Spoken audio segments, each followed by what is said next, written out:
లేకపోతే ఏ స్థాయిలో వాళ్ళకి గాయాలైనటువంటిది కూడా మనం ఊహించుకుంటున్న ఒక భయానక పరిస్థితి అని చెప్పాలి. కాకపోతే అయితే గవర్నమెంట్ మాత్రం వెంటనే స్పందించి అక్కడ ఉన్నటువంటి స్థానిక పోలీసులు కావచ్చు, ఫైర్ సిబ్బంది అంతా కూడా వెంటనే ఇక్కడ చేరుకొని వాళ్ళనైతే సహాయ చర్యలు అయితే ప్రారంభమయ్యని చెప్పాలి. ఇప్పటికే కొంతమందిని అతి కష్టం మీద కూడా వారిని అంతా కాపాడి స్థానికంగా ఉన్నటువంటి జిల్లాలో ఉన్నటువంటి ప్రభుత్వ ఆసుపత్రికి కూడా తరలించి మెరుగైన వైద్యం అందించాలంటూ కూడా అధికారులు తెలియజేసినటువంటి నేపథ్యంలో సహాయ చర్యలు మాత్రం సాగుతున్నాయి. అయితే ఎంతమంది చనిపోయారు, ఎంత స్థాయిలో వాళ్ళకు మిగిలినటువంటి వారికి గాయాలన్నది మాత్రం కొంత ఆ ఫ్యామిలీలో ఒక గందరగోళం నెలకొనింది. ఆ బస్సులో ఉన్నటువంటి వారంతా కూడా పల్టీలు పడుతున్నటువంటి నేపథ్యంలో ఒక్కసారిగా ఏం జరుగుతుందో అర్థం కాదు. ఆర్తనాదాలు ఒక్కసారి కేకలు వేస్తూ కూడా భయపడినటువంటి పరిస్థితి. ఏదైతే ప్రశాంతంగా ఏదో అలాగా సరదాగా ఫ్యామిలీలతో పాటు తిరిగి వద్దామన్నట్టు అనుకున్నటువంటి వీళ్ళ ఆశ ఒకసారిగా ఒక యముడు వెంటాడినట్టుగా కూడా ఈ ప్రమాదం చోటు చేసుకోవడంతో ఎటు ఏర్పడింది. ఎంతమంది బతుకున్నారో ఆ గాయాలతో బయటపడినటువంటి వారు కూడా అసలు ఎవరెవరు ఉన్నామో ఏం తెలియనటువంటి దిక్కుతోచిన పరిస్థితిలో మాత్రం వాళ్ళు ఉన్నారని చెప్పాలి. అయితే వెంటనే వాళ్ళంతా కూడా కాపాడేందుకు మాత్రం స్థానిక పోలీసులు, ఇటు ఫైర్ సిబ్బంది యంత్రాంగం మొత్తం కూడా నిమగ్నం ఏం చెప్పాలి. చనిపోయినటువంటి వారికి కూడా ఏదైతే వాళ్ళకు ఆర్థికంగా కూడా ఆదుకునే విధంగా దిశగా కూడా తమిళనాడు ప్రభుత్వం కూడా తెలియజేసినటువంటి పరిస్థితి మాత్రం ఉంది. Right thank you Suresh, thanks for the details. So ఈ హెయిర్ పిన్ బెండ్స్ అంటారు వీటిని, ఇక్కడ ఈ ప్రమాదం జరిగినట్లుగా తెలుస్తోంది. అయితే ఈ ప్రాంతం చాలా ప్రమాదాలు ఎక్కువగా జరిగేటువంటి ప్రాంతంగా చెప్తున్నారు వీటిని. అయితే ఇక్కడ గతంలో కూడా ఎన్నో ప్రమాదాలు జరిగాయి. దట్టు చాలా ఎత్తైనటువంటి ప్రాంతం, వర్షం ఎక్కువగా ఉంటుంది, ఫాగ్ ఎక్కువగా ఉండే అవకాశం ఉంటుంది. అక్కడంతా కూడా చలికాలంలో అయితే నార్మల్గా వర్షాలు ఫ్రీక్వెంట్గా పడుతూ ఉంటాయి. రోడ్ అంతా కూడా చాలా రిస్కీగా ఉంటుందంట, చాలా షార్ప్ టర్న్స్ ఉంటాయి. వాటిని ఈ హెయిర్ పిన్ టర్నింగ్స్ అంటారు అని చెప్పి కూడా చెప్తున్నారు. హెయిర్ పిన్ బెండ్స్ అని కూడా చెప్తూ ఉంటారు.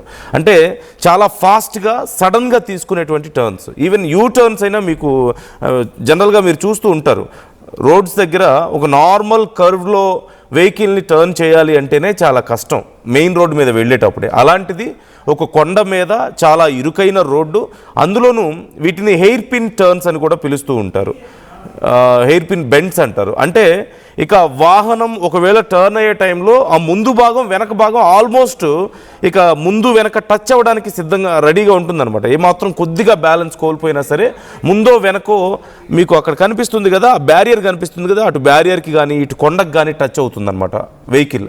సో అంత టఫ్ ఉంటుంది అక్కడ టర్నింగ్స్. అలాంటివి ఈ ప్రాంతంలో 40కి పైగా టర్నింగ్స్ ఉంటాయట ఈ కొండ ప్రాంతంలో. సుమారుగా ఇది వాల్పరై అనేటువంటి ఒక ఘాట్ రోడ్, వాల్పరైకి వెళ్ళేటువంటి ఘాట్ రోడ్ అట, కోయంబత్తూరు జిల్లాలో ఉంది.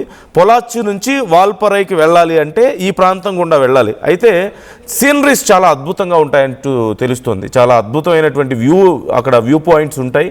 సో వాటి కోసం జనరల్గా వెళ్తూ ఉంటారు. ఇప్పుడు ప్రాణాలు కోల్పోయిన వాళ్ళందరూ కూడా టీచర్స్ అండ్ దేర్ ఫ్యామిలీస్గా మనకి సమాచారం అందుతుంది. సో ఆ రోడ్డు గుండా వెళ్తున్న సమయంలో ఈ టర్నింగ్స్ దగ్గర ఖచ్చితంగా చాలా డేంజర్.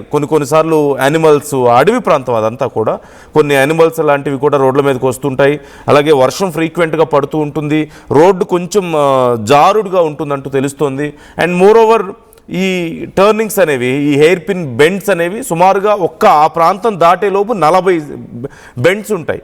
అండ్ దట్టు చాలా హైట్గా ఉండేటువంటి ప్రాంతం. 800 అడుగుల లోతులోకి వాళ్ళు పడిపోయారంటే ఎంత ఎత్తుగా వాళ్ళు ప్రయాణిస్తున్నారనేది ఒకసారి మీరు ఊహించుకోవచ్చు. ఎంత ఎత్తైనటువంటి ఘాట్ రోడ్స్ అనేది మీరు ఊహించుకోవచ్చు. అంత ఎత్తైన ఘాట్ రోడ్స్లో పక్కన చూస్తే కింద పెద్ద లోయ, ఆ టర్నింగ్స్ మళ్ళీ అంత భయంకరమైనటువంటి టర్నింగ్స్, షార్ప్ టర్నింగ్స్ ఉంటాయి. సో అలాంటి ప్లేస్లో వాళ్ళు ప్రయాణిస్తున్న సమయంలో ఈ ఘటన జరిగినట్లుగా తెలుస్తుంది. ఇది అనామలై హిల్స్లో ఒక పార్ట్గా మనకి తెలుస్తుంది. వెస్ట్రన్ ఘాట్స్ ప్రాంతంలో ఉంది ఇది. సో దానివల్ల చాలా బ్యూటిఫుల్ ప్లేసెస్ అవన్నీ కూడా. ఆ సమయం అక్కడ చూడడానికి చాలామంది రెగ్యులర్గా వెళ్తూ ఉంటారు. అండ్ చాలా ఫ్రీక్వెంట్గా కూడా ప్రమాదాలు జరుగుతూ ఉంటాయి. ఈ నేపథ్యంలో రీసెంట్గానే మీరు అక్కడ స్క్రీన్లో కూడా చూడొచ్చు, ఆ road at the same time ఆ సైడ్ ఉన్నటువంటి ఆ బ్యారియర్స్ ఇవన్నీ కూడా రీసెంట్గా మళ్ళీ కన్స్ట్రక్షన్ చేశారంటూ సమాచారం అందుతుంది. అవన్నీ పాడైపోయాయని కంప్లైంట్స్ రావడం, ప్రమాదాలు ఎక్కువగా జరుగుతున్నాయని చెప్పడంతో రీసెంట్గానే వాటిని అంతా కూడా రిపేర్ చేసి మళ్ళీ పెయింట్స్ వేసి ప్రాపర్గా రెడీ చేసినట్లుగా తెలుస్తుంది. ఈలోగా మరొకసారి ఇలాంటి తీవ్రమైనటువంటి ప్రమాదం చోటు చేసుకున్నట్లుగా తెలుస్తుంది. సో దీనికి సంబంధించి ఇప్పుడు తమిళనాడు అలాగే కేరళ ప్రభుత్వాలు చర్యలు తీసుకుంటున్నట్లుగా తెలుస్తుంది. ఆ కుటుంబాలకి మేము సపోర్ట్గా ఉంటామంటూ రెండు ప్రభుత్వాలు కూడా రెస్పాండ్ అయినట్లుగా మనకి సమాచారం అందుతుంది. అయితే ఇప్పుడు ఈ 2026-25 గత 4-5 ఏళ్లలో జరిగినటువంటి ప్రమాదాలు, చాలా దారుణమైనటువంటి ప్రమాదాలు చోటు చేసుకున్నట్లుగా తెలుస్తుంది. ఇప్పుడు జరిగినటువంటి ప్రమాదం 10 మంది ప్రాణాలు కోల్పోయారు, మరొక 4 లేదా 5 పరిస్థితి ఇప్పుడు చాలా విషమంగా ఉందని చెప్తున్నారు. మొత్తం 16 మందిలో. సో వాళ్ళ మృతుల సంఖ్య పెరిగే అవకాశం ఉందని కూడా చెప్తున్నారు. And at the same time ఇదే ఘాట్ రోడ్లో 2025లో కూడా ఒక ప్రమాదం జరిగింది. అందులో 3 ప్రాణాలు కోల్పోయారు, 19 మందికి తీవ్ర గాయాలయ్యాయి అంటూ తెలుస్తుంది. అలాగే 2025లోనే మరొక ట్రక్కు 200 అడుగుల లోతులో పడిపోయిందట. సుమారుగా 5 గంటల పాటు మొత్తం ఆ ప్రాంతం అంతా ట్రాఫిక్ నిలిచిపోయింది. కాకపోతే అప్పుడు ప్రాణాలు కోల్పోలేదు, కానీ గాయాలతో బయటపడ్డారు ఆ ట్రక్కు డ్రైవరు వీళ్ళంతా కూడా. అలాగే 2024లో ఒక 2 విద్యార్థులు కూడా అక్కడ మరణించారట. కాలేజ్ ట్రిప్ కోసం వచ్చినటువంటి బస్సు ప్రమాదానికి గురవడంతో ఒక 2 విద్యార్థులు ప్రాణాలు కోల్పోయారు. సో ఇలా చాలా రెగ్యులర్గా ప్రతి సంవత్సరం కొన్ని 10ల సంఖ్యలో ప్రాణాలు కోల్పోతున్నారు ఈ ప్రాంతాలకు వెళ్ళి. ప్రభుత్వాలు సైతం అక్కడ సైన్ బోర్డ్స్ ఏర్పాటు చేశాయి, వార్నింగ్స్ ఏర్పాటు చేశాయి, రోడ్స్ని రిపేర్ చేశాయి. But still one of the most difficult ghat road అదంతా కూడా. అక్కడ డ్రైవ్ చేయడం చాలా కష్టం అంటూ మనకి సమాచారం అందుతుంది. సో దీనికి సంబంధించి ఒక్కసారి ఆ విజువల్స్ నేను మీకు మరింత క్లియర్గా చూపించే ప్రయత్నం చేస్తాను. చూడండి, ఎంత మోస్ట్ డెవాస్టేటింగ్ అని చెప్పాలి మనం. చాలా దారుణమైనటువంటి విజువల్స్ అక్కడ చూస్తుంటేనే భయం వేస్తుంది. ఆ వెహికల్ కండిషన్ చూస్తే భయం వేస్తుంది. ఆ వెహికల్, అంత భారీ వెహికలే అలా అయిపోయిందంటే లోపల ఉన్న వాళ్ళ శరీరాలు ఇంకెలా అయిపోయి ఉంటాయో, వాళ్ళు ఎంత పెయిన్ ఆ టైంలో అనుభవించి ఉంటారో, ఎంత దారుణమైనటువంటి కండిషన్లో వాళ్ళు ఉంటారనేది మనం ఊహించుకోవచ్చు. ఈవెన్ సహాయక చర్యలు చేయడానికి కూడా కొన్ని గంటల సమయం పట్టినట్లుగా తెలుస్తుంది.